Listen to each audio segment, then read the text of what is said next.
काठमाडौँको उत्तरी क्षेत्रमा रहेको टोखा नगरपालिकालाई 11वटा वडाको प्रशासनिक विभाजन गरिएको छ। नगरपालिकाका सबैजसो वडा कार्यालयले पूर्वाधार विकास र सामाजिक विकासको क्षेत्रलाई उच्च प्राथमिकता दिएर आफ्ना गतिविधि सञ्चालन गरिरहेका छन्। अझ त्यसमा पनि वडा नम्बर 7ले त विगत 3 वर्षको अवधिमा झन्डै 90% पूर्वाधारको विकासको काम सम्पन्न गरेर सबैका लागि उदाहरणीय बनेको छ।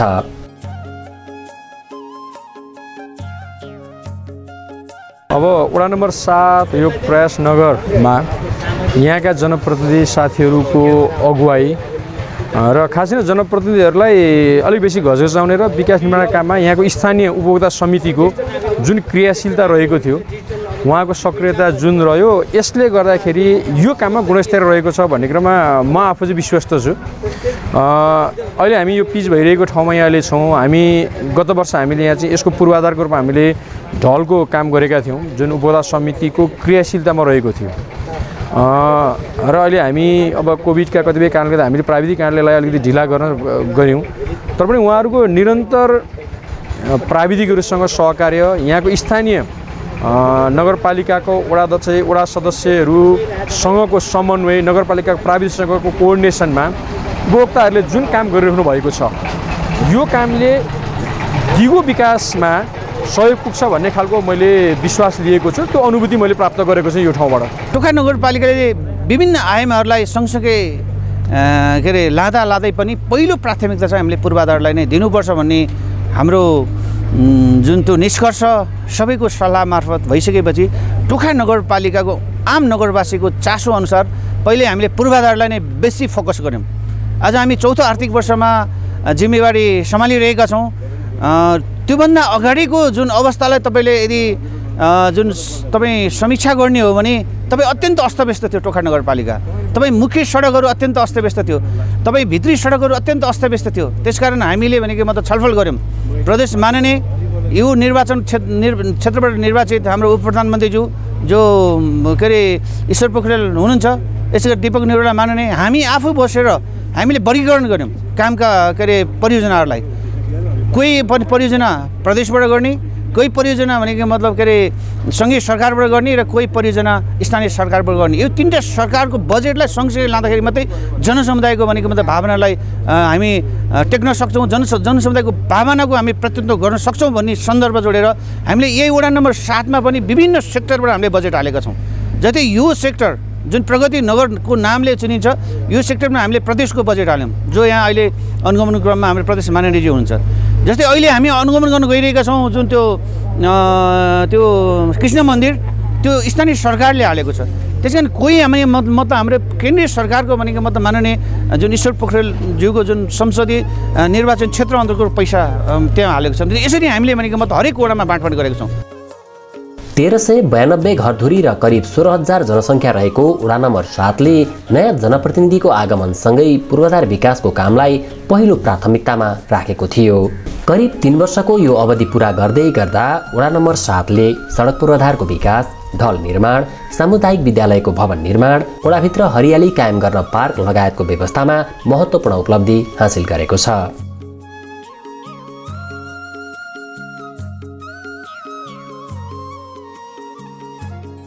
पूर्वाधार अस्तव्यस्त थियो नि। यो धापासीको मूल बाटो नै कच्ची थियो, बिग्रेको अवस्थामा थियो।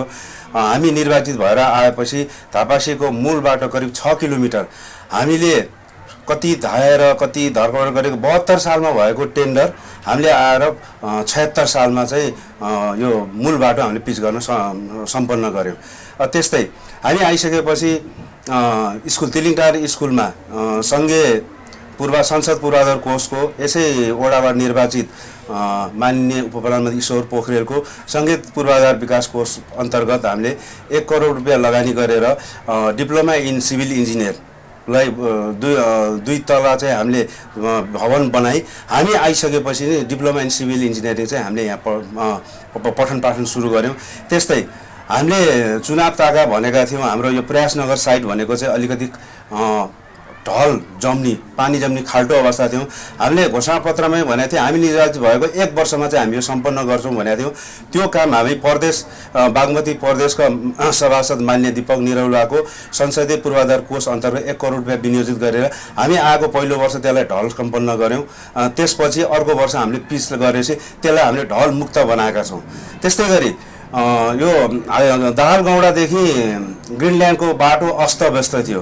त्यो पनि 72 सालमा टेन्डर भएको थियो। रहेको के छ भने टेन्डरमा चाहिँ पिच मात्रै थियो, आखिर ढलको व्यवस्थापन थिएन। त्यसको लागि हामीले ठुलो चुनौती सामना गरेर हामीले सडक बोर्डबाट चाहिँ ढलको लागि 70 लाख विनियोजित गरेर ढलको व्यवस्थापन गरेपछि त्यसलाई चाहिँ हामीले त्यसको अर्को वर्ष चाहिँ पिचलाई निरन्तरतातिर सम्पन्न गऱ्यौँ। त्यस्तै हामीले सहरी विकास मन्त्रालयबाट दाहालगौडा अस्तव्यस्त थियो, आदि बाटो ढलान थियो, आदि पुरै धुलामे थियो। सहरी विकास मन्त्रालयबाट चाहिँ हामीले 40 लाख रुपियाँ चाहिँ विनियोजित गरेर त्यो कामले हामीले कम्प्लिट गऱ्यौँ। र वडाको चाहिँ जुन नगरसभाबाट विनियोजित हुने 2 करोड 30 लाख त हामीले कन्टिन्यू गरि नै रहेका छौँ। र यसो अलावा पनि हामीले टोखा 7 नम्बर वडामा चाहिँ यो 4 ठाउँबाट ल्याएर चाहिँ हामीले 3 वर्षको अन्तरालमा चाहिँ हामीले पूर्वाधार त ढल खानेपानी र बाटो र सडक बत्तीलाई चाहिँ हामीले पूर्ण रूपले सम्पन्न गरेका छौँ। बाटोमा साना साना बाटोहरू छ, अब 20 मिटर 30 मिटर बाटोहरू 1-2टा अहिले पनि बाँकी छन्। र जुन पुरानो जीर्ण भएको सडकहरू खरीको बोर्डदेखि ढिकुरी चौकी तिलिङटार चौकीसम्मको हाम्रो टेन्डर भइसकेको छ। त्यो पिचै हो, तर ढल खानेपानी पूर्वाधार बनाउँदाखेरि बिग्रेकोलाई त्यसलाई हामी सम्पन्न गर्दैछौँ। र एक ठाउँ अब एउटा चाहिँ हाम्रो होराइजनको अगाडि कुमारी टोलमा चाहिँ अहिले हामी निर्वाचित भएर आएको 3.5 वर्षमा थाहा पायौँ कि त्यहाँ ढल नै रहन्छ। अहिले थाहा पायौँ, अब आगामी वर्ष हामी त्यसलाई ढल र पिच राखेर त्यसलाई सम्पन्न गर्छौँ। हामी निर्वाचित भएर आएको यो 3.5 वर्ष क्रस भइसकेको छ। हामीसित अर्को 12-14 महिना बाँकी होला। यो बिचमा हाम्रो टिमले जसरी काम गर्न सक्षम भयो भन्ने मलाई लाग्छ। र हामी आउँदाखेरि यो 20 वर्षको स्थानीय सरकारको अभाव रहेपछिको हाम्रो हामी आइसकेपछि धेरै अस्तव्यस्त बाटाहरू तपाईँको मूलतः विकास निर्माणको कुरामा पछाडि परेको अवस्था थियो। र ती सबै कुराहरूलाई विकास निर्माण भन्दाखेरि 2-3टा बाटाहरू यहाँले बुझ्नु नै हुन्छ। मूलतः एउटा पूर्वाधारका कुराहरू भए, पूर्वाधार भन्ने बित्तिकै ढलको कुरो, खानेपानीको कुरो, बाटोको कुरो, बत्तीका कुरा, यी कुराहरू एउटा बाटो आयो भनेदेखि अर्को सामाजिक विकासको कुरो पनि त्यसैमा आयो। सामाजिक विकासका कुरा भन्ने बित्तिकै तपाईँको शिक्षाका कुरा होलान्, स्वास्थ्यका कुरा होलान्, इन्भाइरोमेन्टका कुराहरू होलान्। यी कुराहरू लगायत अर्को कुरो भनेको सुशासनको कुरो पनि विकाससित सँगै आउने गर्छ। र यी तीनै पक्षलाई हामीले समानुपातिक रूपमा समेटेर गइरहेका छौँ। र हाम्रो फोकस भनेको आजको मितिसम्म मूलतः पूर्वाधारको पक्षमा हामी बढी केन्द्रित थियौँ भनेदेखि अब हामी विकासका अरू पाटाहरू, त्यो चाहे सामाजिक पाटो होस् चाहे सुशासनको पाटो होस्। सुशासनको पाटो त हाम्रो वडाको हकमा भन्नुपर्दा हामी त्यसलाई व्यवस्थित गरिसकेका छौँ। र अब सामाजिक पाटोमा हामी केन्द्रित हुने खालले गइरहेका छौँ। हामी आउनुभन्दा अगाडि भन्दा अहिले हेर्नुहोस्, अब यहाँका जनताहरू कति खुसी छन्। सबैतिर बाटोहरू पिच भएका छन्, खानेपानीको व्यवस्था भएको छ। सबैभन्दा विकराल समस्या भनेको हाम्रो वडामा पानीकै थियो। पानीमा पनि अब अहिले घर घरै पुगेको छ। अनि बाटो झिलिमिली बत्ती भएको छ भनौँ न। धेरै कुराहरू विकास भएको छ अहिले जनप्रतिनिधि आइसकेपछि चाहिँ। शैक्षिक हिसाबले समेत वडा नम्बर 7 अगाडि छ। वडा कार्यालयले स्थानीय स्तरमा रहेका सामुदायिक विद्यालयको गुणस्तर वृद्धिका लागि भवन निर्माण गर्नेदेखि अन्य अत्यावश्यक पूर्वाधारको निर्माणमा जोड दिएको छ। बालबालिकालाई विद्यालयप्रति आकर्षित गर्न र निजी विद्यालयहरूले जोडतोडले अगाडि बढाइरहेको मन्टेश्वरी पद्धतिलाई समेत यहाँका सामुदायिक विद्यालयमा सुरुवात गराउने तयारी गरिएको छ। यस क्षेत्रकै नमुना सामुदायिक विद्यालयको रूपमा रहेको तिलिङटार माविमा डिप्लोमा इन सिभिल इन्जिनियरिङको पढाइ सुरु गरिएको छ। यी सबै गतिविधिले टोखा नगरपालिका वडा नम्बर 7 शैक्षिक हिसाबले सबल स्थानीय तहका रूपमा अगाडि बढेको छ। हामीहरूको वडामा 5वटा संस्थागत विद्यालय छ र एउटा सामुदायिक विद्यालय चाहिँ यो उत्तरी भेगमा चाहिँ नमुना विद्यालयको रूपमा चाहिँ रूपान्तरण भएको तिलिङटार मावि छ। तिलिङटार माविमा हामी आइसकेपछि डिप्लोमा इन सिभिल इन्जिनियरिङ हामीले बिल्डिङ बनाएर सिभिल इन्जिनियरिङ चलायौँ। त्यसपछि आएर हामीले गत सालदेखि गरिब निमुखा बच्चाहरूलाई स्टेसनरी सामान चाहिँ वितरण गरेको छौँ। पोहोर गत साल 10 लाखको गऱ्यौँ भने अब आगामी कार्यक्रम निरन्तरता दिन त्यसलाई 10 लाख रुपियाँ विनियोजित गरेको छौँ। शिक्षाको शैक्षिक गुणस्तर उन्नति गर्नको लागि हामीले मोन्टेसरीबाट नै यसलाई चाहिँ कन्ट्रोल गर्नुपर्छ भनेर आगामी शैक्षिक सत्रदेखि मोन्टेसरीको लागि चाहिँ 10 लाख रुपियाँ विनियोजित गरेको छौँ। र डिप्लोमा इन सिभिल इन्जिनियरिङमा चाहिँ हाम्रो टाढा टाढाबाट आउने भाइ बहिनीहरू छन्, कोही कलङ्कीबाट आउँछन्, कोही सातोबाट आउनेको लागि ट्रान्सपोर्टेसन चाहिँ उनीहरूलाई साह्रै लोकल पब्लिक ट्रान्सपोर्ट साह्रै समस्या भएर आगामी वर्षको लागि एउटा बस खरिद गर्नलाई यसै 7औं नगरसभाबाट 28 लाख रुपियाँ विनियोजित गरेको छ र आगामी सत्रमा बस पनि सञ्चालन हुन्छ। र शिक्षा, हामी कहाँ शिक्षाको भौतिक पूर्वाधार अत्यन्त राम्रो छ। संस्थागत विद्यालयभन्दा पनि उच्च छ। हाम्रो ल्याब त्यस्तै राम्रो छ, साइन्स ल्याब त्यस्तै राम्रो, तर शैक्षिक गुणस्तर त्यति राम्रो निकाल्न नसकेको हुनाले आगामी हाम्रो पूर्वाधार सकिसक्यो हुनाले चाहिँ हामी शिक्षा स्वास्थ्यमा चाहिँ राम्रो लगानी गरेर यसलाई 2-3 वर्षमा चाहिँ हामीले रिजल्ट चाहिँ राम्रो ल्याउने चाहिँ हामीले उद्देश्य लिएका छौँ। स्थानीय विद्यालयमा गुणस्तरीय शिक्षाका लागि आवश्यक पर्ने सबै किसिमका पूर्वाधारको विकासमा जोड दिइएको छ, जसले गर्दा सामुदायिक विद्यालयमा पनि निजी विद्यालय सरह शैक्षिक गतिविधि हुने गरेको छ। परिणामस्वरूप यस वडामा रहेका सामुदायिक विद्यालयमा विद्यार्थी र अभिभावकहरूको आकर्षण बढिरहेको छ। मेरो पढाइ लेखाइको अवस्था भन्नुपर्दाखेरि राम्रै छ र ठिकै चलिरहेछ। क्लासमा फर्स्ट नै भइरहेछ भनेर आफ्नो सेक्सनबाट थोरै अलि इङ्ग्लिसमा कमजोर छु। विद्यालयको पढाइ लेखाइदेखि कति खुसी हुनुहुन्छ? एकदम सन्तुष्टि खुसी छु। बोर्डिङ स्कुलमा चाहिँ रट्टा मारिन्छ भने आफ्नो मेहनतले र अनि सरहरूको हेल्पबाट हाम्रो पढाइ राम्रो हुँदै जान्छ। अनि बोर्डिङ स्कुलको कम्पेरिजनमा चाहिँ हाम्रो गभर्मेन्ट स्कुलको पढाइ चाहिँ अलि धेरै राम्रो लाग्यो। जस्तै हामीले बोर्डिङ स्कुलमा सरहरूले भन्दाखेरि अब यस्तो यस्तो क्वेसन आउँछ भनेर आफू रट्टा मारिन्छ भने यहाँ आएर चाहिँ मैले के सिकेँ भने जस्तै हामीले केही कुरामा पढ्यो भने त्यसको भित्री स्टडी गर्दै गएर आफूले बुझ्दै गइँदो रहेछ। सामुदायिक विद्यालय नै स्थानीय निकाय अन्तर्गत गए, जसले गर्दाखेरिमा स्थानीय निकायले सहयोग नगरिकन चाहिँ विद्यालय चल्न सक्ने सम्भावना छैन। अब जस अन्तर्गत चाहिँ अब भौतिक संरचनाको लागि नगरपालिकाबाट वडा कार्यालयबाट विनियोजन भइरहेछ रकम। अब त्योबाट हामी कहाँ चाहिँ के भयो भने हाम्रो यो सिद्धि हल र यो इन्जिनियरिङको लागि नगरपालिकाबाट चाहिँ बजेट आएर हामीले ल्याब बनाउन सक्यौँ। अनि त्यसपछिबाट त्यो भवन निर्माणको लागि पनि 1 करोड रुपियाँ निकासा भयो। त्योबाट चाहिँ हामीले भवन बनायौँ। त्यहाँ अहिले क्लास चलिरहेछ। अनि त्यस पछाडि गएर अब विद्यार्थीहरूलाई छात्रवृत्तिको लागि चाहिँ वडा कार्यालयबाट सम्पूर्ण विद्यार्थीहरूलाई स्टेसनरी वितरण भएको छ। वडा कार्यालयबाट बजेट विनियोजन भएर यो 7 नम्बर वडामा पर्छ यो विद्यालय, टोखा नगरपालिकाको 7 नम्बर वडा। अनि अब अहिले ढल व्यवस्थापनको लागि पनि बजेट विनियोजन भइरहेको छ। अब विद्यालयमा बसको अत्यावश्यकता देखेर होला वडा कार्यालयबाट बसको लागि पनि बजेट विनियोजन भएको छ। बस आउने क्रममा छ। यहाँका स्थानीय विद्यालयमा एक विद्यालय एक नर्सको अवधारणा अनुसार स्थानीय विद्यालयमा नर्सको समेत व्यवस्था गरिएको छ। उनीहरूले प्राथमिक स्वास्थ्योपचारको सेवासँगै अन्य अत्यावश्यक स्वास्थ्य सेवा दिने गरेका छन्। यहाँ चाहिँ अब हाम्रो कार्यविधि नै छ होइन। यसमा चाहिँ अब हामीले फर्स्ट एडहरू दिनेदेखि लिएर होइन हेल्थ रिलेटेड टिचिङहरू दिन्छौँ। अनि यहाँको अब इन्भाइरोमेन्टल असेसमेन्टहरू, अनि त्यसो स्पेसल्ली चाहिँ अब सेकेन्डरीको बच्चाहरूलाई चाहिँ हामीले रिप्रोडक्टिभ एन्ड सेक्सुअल हेल्थमा चाहिँ अलिक बढी फोकस गरेर चाहिँ हामीले हेल्थ टिचिङहरू उहाँहरूलाई चाहिँ दिन्छौँ। र अरू हेल्थ रिलेटेड प्रोग्रामहरू जे पनि हामी कभर गर्छौँ। स्वास्थ्यका हिसाबले यो वडाको अवस्था सामान्य छ। वडामा एउटा स्वास्थ्य चौकी रहेको छ। सरकारले उपलब्ध गराउने निःशुल्क औषधि वितरणका साथै नागरिकहरूको स्वास्थ्योपचारमा सघाउन सुविधा सम्पन्न ल्याब स्थापनाको तयारी वडाले गरिरहेको छ। यसका साथै वडावासीलाई सहज रूपमा स्वास्थ्य सेवा उपलब्ध गराउन वडा कार्यालयले निश्चित समयमा विशेषज्ञ डाक्टरहरूको व्यवस्था गर्ने तयारी समेत गरेको छ। हाम्रो वडामा स्वास्थ्य चौकी एउटै छ, अरू त छैन। त्यो स्वास्थ्य चौकीमा अहिले नर्मल्ली नेपाल सरकारले चाहिँ उपलब्ध गराएका हामीले औषधिहरू चाहिँ वितरण गर्छौँ। र हामी कहाँ एउटा ल्याबको अभाव भएर हामीले अरू चिज चाहिँ हामीले सुविधा दिन सकेका छैनौँ। जस्तै यो रेगुलर सुईहरू चाहिँ कन्टिन्यू गरिरहेका छौँ। र त्यही पनि यसमा हामी कहाँ 70-75 जना चाहिँ सेवाग्राहीहरूले दिनमा चाहिँ सुविधा लिएकै छन्।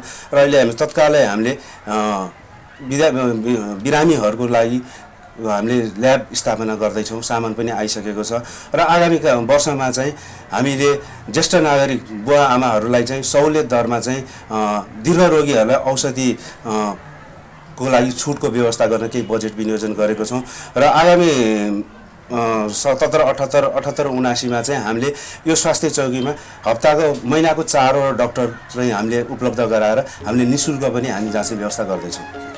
नगर क्षेत्रभित्र रहेका सार्वजनिक जमिनको व्यवस्थापन र संरक्षणका साथै हरियाली बढाउन टोखा नगरपालिकाले एक वडा एक पार्कको नीति अगाडि सारेको छ। सोही नीति अनुसार वडा नम्बर 7ले विभिन्न स्थानमा आकर्षक पार्क निर्माणको कामलाई पनि अगाडि बढाएको छ। टोखा नगरपालिकाले एक वडा एक पार्कको नीति अवलम्बन गरेमा पहिलो पार्क बनाउने वडा चाहिँ हामी 7 नम्बर वडाबाट बनायौँ र अहिले पनि हामीले 2टा पार्क राम्रो बनाएका छौँ। आगामी अब यो 15-20 दिनमै हाम्रो निर्माण कार्य सुरु हुन्छ। नगरपालिकाबाट विनियोजित 30 लाख रकमबाट यहाँ तल दाहालगढमा एउटा पार्क बन्दैछ भने प्रदेश संसद विकास पूर्वाधार विकास कोष र माननीयज्यूको उसबाट 35 लाख रुपियाँबाट हामी भूतपूर्व प्रहरी सङ्घको माथि चाहिँ त्यसलाई चाहिँ हामी राम्रो गार्डन सहित र टोयलेट र तपाईको नुहाउनको लागि शुद्ध हल त्यहाँ हामी चाहिँ कोठा व्यवस्थापन गर्दैछौँ। टोखा नगरपालिका वडा नम्बर 7ले आम नागरिकको दैनिकीसँग जोडिएका शिक्षा, स्वास्थ्य लगायतका समग्र पक्षमा उत्तिकै ध्यान दिने गरेको छ। यो टोखा नगरपालिकामा कोरोना संक्रमित सङ्ख्या पनि बढी भएको अवस्थामा पनि यो विषम परिस्थितिमा पनि विकास निर्माण हामीले रोकेका छैनौँ। अलिकति चाहिँ सामाजिक दूरी कायम गरेर कामहरू सबै वडामा काम एकदम कामहरू तीव्र गतिमा भइरहेको अवस्था छ र अहिले भर्खर हामीले 10 नम्बरको पनि हेरिसक्यौँ। पिच भएको प्रदेश सरकारबाट विनियोजित रकमबाट 1000 मिटर जति पिच भइसकेको छ। अहिले यो 450 मिटर अहिले पिच भइरहेको छ। यो 7 नम्बर वडामा पर्छ। यो पनि प्रदेशबाट विनियोजित 50 लाख रकमबाटै यो कार्यक्रम भएको हो र यसमा लगभग 33 लाखबाट चाहिँ टेन्डर राखेको छ र यो काम अहिले हेर्दाखेरि एकदम राम्रो काम भइरहेको अवस्था देखियो।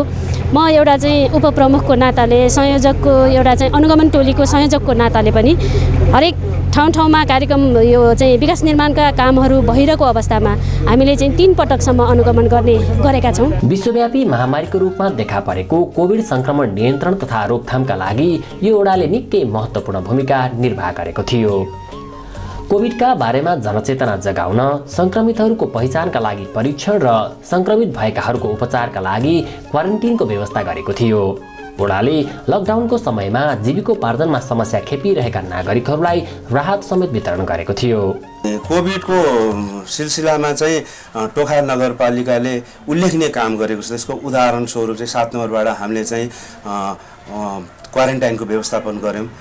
त्यसले गर्दाखेरि हामीले पोजिटिभ भएकालाई हामीले क्वारेन्टाइनमा ल्याएर राख्ने सुरुवात चाहिँ 7 नम्बर वडाबाट सुरु गरेको हौँ र हामीले यो कोभिडभरिमा प्रत्येक 1392 घरधुरीमा 2-3टा फ्ल्याट बराबर हामीले चाहिँ मास्क सेनिटाइजरहरू चाहिँ हामीले बाँड्यौँ।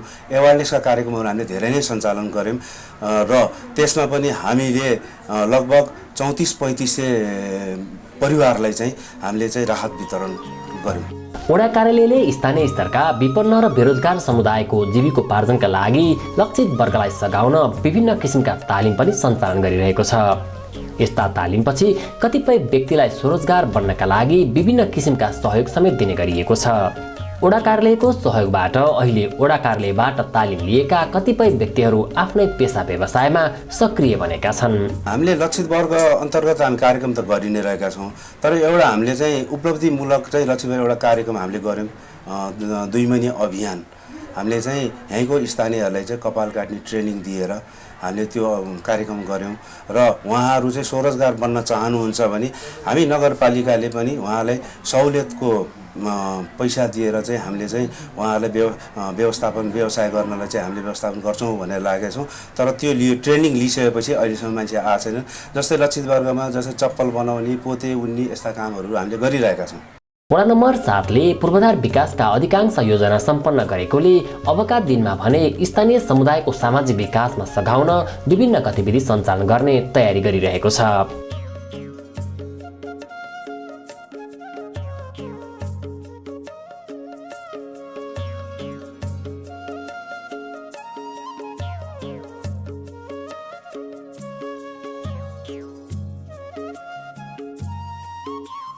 अबका दिनमा नागरिकलाई आय आर्जनमा सघाउने गतिविधि, सडक किनाराको सुधार गर्ने, शान्ति सुरक्षाका लागि आवश्यक स्थानमा सीसीटीभी क्यामेरा जडान गर्ने, नगर क्षेत्रभित्रका अव्यवस्थित तारलाई व्यवस्थित गर्ने लगायतका कामलाई प्राथमिकतामा राखिएको छ। अबको कार्यक्रम भनेको पूर्वाधारतिर हाम्रो सबै कार्यक्रम चाहिँ गरि सकिसकेको हुनाले अब चाहिँ हामी चाहिँ शिक्षा, स्वास्थ्य, वातावरण, फोहोर मैला, पर्यावरणको लागि चाहिँ हामीले चाहिँ उचित ध्यान दिनेछौँ र यसमा हामी निरन्तर लाग्नेछौँ। त्यसको फलस्वरूप हामी सडक दायाँ बायाँ हामी वृक्षारोपण गर्दैछौँ। त्यसपछि आएर सडकहरूमा जेब्रा क्रसिङ, साङ्केतिक एक्सिडेन्ट बढी हुने ठाउँमा हामी ट्राफिक सिग्नलहरू राख्दैछौँ। त्यसपछि आएर तपाईँको कर्नरमा आज पनि एउटा एक्सिडेन्ट भयो, त्यो कर्नरमा चाहिँ अहिले एउटा त्यस्तो कर्नरहरूमा चाहिँ हामी मिरर सिसाको व्यवस्था गर्छौँ र हाम्रा माथि तिलिङटार हाइटमा चाहिँ बाटो अलि साँघुरो भएकोले यो सबै साङ्केतिक चिन्हहरू सडकमा राखिसकेपछि हामीले चाहिँ त्यसलाई वान वे गर्ने चाहिँ हामीले कार्यक्रम बनाएका छौँ। तत्काल यो महिनाभित्र नै हामी 7 नम्बर वडाभरि नै हामी सीसीटीभीको पूर्वाधारलाई हामी चाहिँ लाइन चाहिँ वितरण गर्छौँ र अहिले आएर हामी 10वटा सीसीटीभी राख्दैछौँ। आवश्यक परेको ठाउँमा चाहिँ जहाँ पनि थप्न सक्ने चाहिँ पूर्वाधार बनाएका छौँ। र सबभन्दा समस्या के भन्दाखेरि हामी यहाँ केबलको नेटवर्क हो। केबलको तारले चाहिँ आज पनि एउटा एक्सिडेन्ट भयो, त्यो चाहिँ एकदम अव्यवस्थित सडक दायाँ बायाँ सबै लत्रेका छौँ। त्यसलाई चाहिँ हामीले व्यवस्थित गर्नको लागि चाहिँ हामीले कार्यक्रम ल्याएका छौँ। यो पनि करिब यो महिनामा हामी त्यो पनि सम्पन्न गर्छौँ। यो अव्यवस्थित तारहरूलाई चाहिँ व्यवस्थित बनाउने यो 1 महिनाभित्र हामी सम्पन्न गर्छौँ। हाम्रो फोकसको रूपमा, हाम्रो महत्त्वपूर्ण कार्यको रूपमा हाम्रा वडामा रहनुहुने जनसमुदायहरू जुन 1392 घरधुरी छ र 1392 घरधुरीमा करिब 16,000 जनसमुदायहरू थायी रूपले बसोबास गर्ने र हाम्रो नगरपालिकामा को थायी बासिन्दाको रूपमा हुनुहुन्छ भने अस्थायी बासिन्दाहरू पनि जोड्दा त्यो सङ्ख्या अझै केही बढेर जान सक्छ र उहाँहरूको घरबाट निक्लने सामान्य फोहोरहरूलाई कसरी व्यवस्थापन गर्ने भन्ने बारेमा पनि वडाले चाहिँ एक किसिमको होमवर्क गरेको छ र अब आगामी कार्यक्रमको रूपमा हामी 1 महिना कार्यक्रमको रूपमा घरबाट निक्लने फोहोरहरूलाई व्यवस्थापन गर्ने र घरको छतमा तरकारी खेती, फलफुल खेतीहरूलाई व्यवस्थित गर्ने र वडाको सरसफाइ, हरियाली, पार्क जस्ता कुराहरूमा अबका दिनहरूमा हामी फोकस गरेर त्यो कुरालाई महत्त्व दिएर अगाडि बढ्छौँ। वडा कार्यालयले महिला, बालबालिका तथा ज्येष्ठ नागरिकहरूको हक र हितका लागि विभिन्न गतिविधि सञ्चालन गरिरहेको छ। महिलाहरूलाई सिप दिएर आय आर्जनका लागि सघाउन विभिन्न किसिमका तालिम सञ्चालन गरिएको छ। यससँगै स्थानीय महिलाहरूलाई कौशी खेती तालिम समेत दिइएको छ। विषादीरहित तरकारी उत्पादनमा जोड दिँदै सञ्चालन गरिएको यस्तो तालिमसँगै उनीहरूलाई कौशी खेतीका लागि आवश्यक पर्ने विभिन्न सामग्री समेत वितरण गरिएको छ। यसका साथै स्थानीय बेरोजगार युवाहरूलाई सैलुन तालिम समेत दिइएको छ। यस्ता गतिविधिले स्थानीय महिला तथा पछाडि परेका समुदायको आर्थिक र सामाजिक विकासमा महत्त्वपूर्ण सहयोग पुग्ने विश्वास गरिएको छ।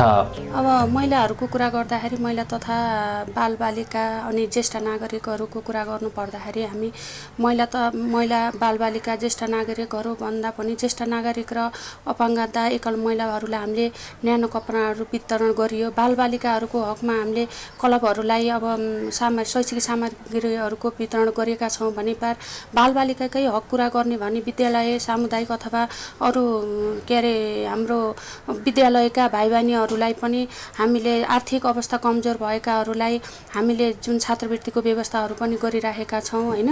उहाँलाई आवश्यक के छ वडामा आएर हामीसँग समन्वय गरे अनुसार उहाँको आवश्यकताहरू हामी यस वडाबाट एकदमै हामी लागि परेर उहाँहरूलाई हामीले चाहिने सामग्रीहरू वितरण गर्दै उहाँलाई आर्थिक सहयोग पनि गरिराखेका छौँ। म जनप्रतिनिधि भएर आइसकेपछि म एक त दलित महिला सदस्य पनि भएको नाताले गर्दा दलितहरूको एउटा समूह पनि गठन गरेर उहाँहरूलाई अचारको तालिम पनि दिएँ। उहाँले केही आय आर्जनहरू पनि गर्नुभयो।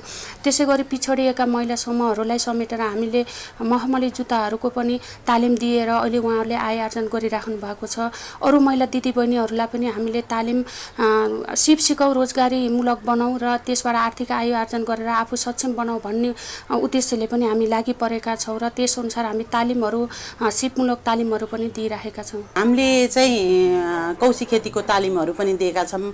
अब यो कस्तो भनेपछि विषादी हालेका तरकारीहरू खाएर बिरामी हुनुभन्दा हामीले चाहिँ आफ्नै सानो ठाउँ भए पनि त्यसलाई व्यवस्थित गरेर त्यहाँ चाहिँ कसरी चाहिँ अब हाम्रो बिहान बेलुकीको तरकारी मात्र उत्पादन गर्न सक्यो भने पनि भनौँ न एउटा गृहिणीलाई त्यसको बेनिफिट मान्छेले के देख्छ भनेपछि के भएर 2-4 पैसा खर्च गरेर फ्रेस बाहिरबाट किनेर खाने तरकारीहरू फ्रेस खाम भन्ने खोज्छन् बाहिर। त्यो भन्दा हामीले चाहिँ अर्ग्यानिक तरकारी कौशी खेती गर्न सिकाएर उनीहरूको स्वास्थ्यदेखि लिएर हरेक कुरा भनौँ न विषादीयुक्त तरकारी खाएर बिरामी भएर कत्रो पैसा भनौँ खर्च गरिरहेका हुन्छन् मेडिसिनमा भनेपछि अर्ग्यानिक तरकारी खाएर आफ्नो स्वास्थ्यलाई नै बचाइरहेका छन् भनेपछि त्यो त धेरै ठुलो इन्कम पो हो त। अनि महिलाहरूले त्यति मात्रै गरे भने पनि भनौँ न धेरै बचत हुन्छ भन्ने हिसाबले हामीले कौशी खेतीको तालिमहरू दिएछौँ। अनि साथसाथै हामीले गमलाहरू अनि त्यसपछि त्यो कोकोपिटहरू अनि अब त्यसपछि यो के अरे कौशी खेतीमा अब कसरी सानो बिउहरू यस्ता कुराहरू पनि वितरण गरेका छौँ हामीले। अनि त्यस्तै गरेर साथै हामीले चाहिँ यो वडाबाट सैलुनको तालिम पनि दिएका छौँ युवाहरूलाई अनि युवा युवतीहरूलाई। अब हाम्रो सोच चाहिँ कस्तो छ भने सैलुन भनिसकेपछि जेन्ट्सले मात्रै गर्ने लेडिजले नगर्ने भन्ने सोच थियो। त्यो सोचलाई चाहिँ 7 नम्बर वडाले चिरेको छ। अहिले हामीले 22 जना युवा युवतीहरूलाई सैलुन तालिम दिएर उनीहरूलाई चाहिँ स्वरोजगार बनाउने कार्यक्रम चाहिँ चलायौँ। उनीहरूले चाहिँ एकदम इच्छुक भएर सैलुनको तालिम पनि लिएका छन् र आगामी चाहिँ उनीहरूले अगाडि चाहिँ बढाउँदैछन्। टोखा नगरपालिकाले विकास प्रेमी र नागरिकसित भिजेका वडा अध्यक्ष पाएको छ। नागरिकको आवश्यकता अनुसारका विकासका पूर्वाधारका गतिविधि र समग्र जनप्रतिनिधिलाई सबल नेतृत्व प्रदान गरेर वडाको विकासका लागि वडाध्यक्षको भूमिका निकै महत्त्वपूर्ण साबित भएको छ। धेरै नै राम्रो भएको छ हाम्रो यो एकता कलोनी र बाहिरको यो हाम्रो प्रयास नगर भन्छ यसको आसपासमा अहिले बाटो पिच एकदम राम्रो छ र सरसफाइ छ र सबै किसिमले बस्नको लागि यो ठाउँ अहिले एकदम पिसफुल र शान्त वातावरण र वडाले पनि धेरै कुराहरूमा सहयोग गरेको अवस्था छ अहिलेलाई। यहाँ विकास निर्माणका कार्यहरू यो सडकहरू चाहिँ दुर्दशा थियो। अहिले नयाँ अध्यक्ष आएपछि उहाँहरू आएपछि चाहिँ असाध्यै राम्रो अहिले चाहिँ टोलमा यो मुख्य रोड मात्रै होइन रोड त राम्रो बनाएको छ टोलमा पनि बाटा बनाएका छन् एकदम सफा सुन्दर हरियाली राम्रो बनाएको छ। हजुर सर अहिले त पहिला त अलिक सानो थियो बाटो अहिले ठुलो पनि भएको छ अनि ब्लक पनि राखिदिनु भएको छ। सन्तुष्ट छु त्यसको लागिमा सरलाई धन्यवाद। यो सँगै वडा कार्यालयले नागरिकहरूलाई सिफारिस राजस्व तिर्ने लगायतका सेवाहरू सहज रूपमा उपलब्ध गराउने काम समेत गरिरहेको छ। मूलत टोखा नगरपालिका अन्तर्गत रहेको नेक समिति जो उपमेयरज्यूको संयोजकत्वमा हामी 3 सदस्य छौँ र त्यसको 1 जना सदस्यको रूपमा म पनि कार्यरत छु। हामी त्यो टिममा रहेर काम गर्दाखेरि अहिलेसम्म मोटामोटी रूपमा भन्नुपर्दाखेरि 3-4 किसिमका समस्याहरू हाम्रो बिचमा अलि बढी आउने गर्छन्। त्यसमा हामी कहाँ अलि बाक्लो आउने समस्याहरू भनेको बाटोघाटो सात सिमाना ज्येष्ठ नागरिक पालन पोषणका कुरा बालबालिका हेरचाहका कुरा महिला हिंसाका कुरा र छिटफुट रूपमा सम्बन्ध विच्छेदका कुरा यी विषयहरू मूलभूत रूपमा हामी कहाँ अलि बढी आउँछन् र यिनैमा केन्द्रित भएर हामी हाम्रा छलफलहरूलाई त्यो अथवा निराकरणको पक्षमा हामी आफूलाई लगाउने गरेका छौँ। राम्रो भइरहेछ किनभने हामी आएपछि पहिला सुरु सेवाग्राहीले हामीलाई खोज्नुहुन्छ जनप्रतिनिधिलाई उहाँले खोज्नु भएपछि हामीले चाहिँ होइन अब कार्यालयमा अपडेट सबै कर्मचारीहरू हुने नै भयो। त्यसले गर्दाखेरि हामीद्वाराबाट आउँदाखेरि उहाँहरूलाई सेवा चाहिँ एकदम राम्रो भइरहेछ, त्यस्तो रोकिरहेछ। जग्गाको घर जग्गाको होइन कर लिने, त्यसपछि गएर घर जग्गाको सिफारिस अब पास गर्दाखेरि चाहिँ घर बाटोको सिफारिसहरू यी कामहरू हुन्छ। त्यो नागरिकताहरू भयो होइन, नागरिकता अब जन्म दर्ता यी घटना विचार सबै कुरा। अनिखेरि वडामा घटेको घटनाको चाहिँ अब मिचुकलाई उठाउनु पर्ने हुन्छ। अनि यी कुराहरू जग्गाको अब सधैँमा झगडा कुनै विवाद आयो भने त्यसले टुङ्गो लगाउनु पर्ने हुन्छ। उहाँहरूको सकारात्मक छ, खुसी हुनुभएको छ उहाँहरू। हामी आएपछि धेरै खुसी हुनुभएको छ र हामीलाई पनि खुसी लागेको छ। सहयोग गर्नुभएको छ उहाँहरूले पनि होइन, उहाँको सहयोगमा चाहिँ हामीले उहाँले औँल्याइदिनु भएको कुरामा हामी लागि परिरहेका छौँ। यो स्थानीय सरकार सञ्चालन 2074 अन्तर्गत स्थानीय निकाय अन्तर्गत वडाबाट प्रदान गरिने खालका सेवा प्रवाह लगायत करका कुराहरू सबै वडाबाट सेवा प्रवाह हुन्छ। व्यक्तिले घर आफ्नो चाहिँ सम्पत्ति कर, घरबाल कर लगायतका स्थानीय तहमा तिर्नुपर्ने करहरू तिर्नको लागि आउनु पर्यो। नाता प्रमाणित लगायत अरू पञ्जीकरणका कुराहरू हुन्छन्, ती कुरा गर्नलाई चाहिँ वडा कार्यालयमा आउनु पर्यो। र अरू नगरपालिकाबाट हुने कुराहरू जस्तै घरको नक्सा सम्बन्धी कुराहरू गर्नको लागि नगरपालिकामा जानुपर्छ। वडा नम्बर 7 का जनप्रतिनिधि र कर्मचारीहरूको सम्बन्ध राम्रो छ, जसले गर्दा वडा कार्यालयबाट गरिने सेवा प्रवाह पनि राम्रो भएको छ। वडा कार्यालयले नागरिकहरूलाई उपलब्ध गराउने सेवा छिटो छरितो बनाउन सफ्टवेयरको प्रयोग गर्ने गरेको छ। यसले नागरिकहरूलाई निकै राहत मिलेको छ। यहाँ जनप्रतिनिधि र कर्मचारीको एकदम राम्रो सुमधुर सम्बन्ध छ। स्थानीय निकायको बारेमा सम्पूर्ण जिम्मेवारी जनप्रतिनिधिकै हुन्छ। हामी भनेको उहाँहरूले चाहिँ देखाएको गाइडलाइन्स अनुसार काम गर्ने हो र नीति निर्माण गर्ने काम जनप्रतिनिधिको हुन्छ र कर्मचारीले भनेको त्यसलाई कार्यान्वयन गर्ने मात्रै हो। यहाँ चाहिँ एकदम समन्वय राम्रो छ र हामी बाहिरको मान्छे यहाँको स्थानीय कुराहरू धेरै थाहा हुँदैन। त्यो भएकोले के छ कसो छ भनेर उहाँहरूसँग सोध्ने अनि सबै कुरा समन्वयबाट भएको छ। राम्रो छ, यहाँ सम्बन्ध राम्रो छ र सेवा प्रवाह पनि राम्रो भएको छ। टोखा नगरपालिका वडा नम्बर 7 ले सञ्चालन गरेका यस्ता विभिन्न गतिविधि र नागरिकहरूलाई सेवा प्रवाह गर्ने सिलसिलामा अपनाएको सहजताका कारण स्थानीयले निकै राहतको अनुभूति गरेका छन्। यस्ता गतिविधिले नागरिकलाई स्थानीय सरकारको अनुभूति मात्रै गराएको छैन, उनीहरूलाई जनप्रतिनिधिसँगै हातमा हात मिलाएर समृद्ध वडा निर्माणका लागि पनि अभिप्रेरित गरेको छ।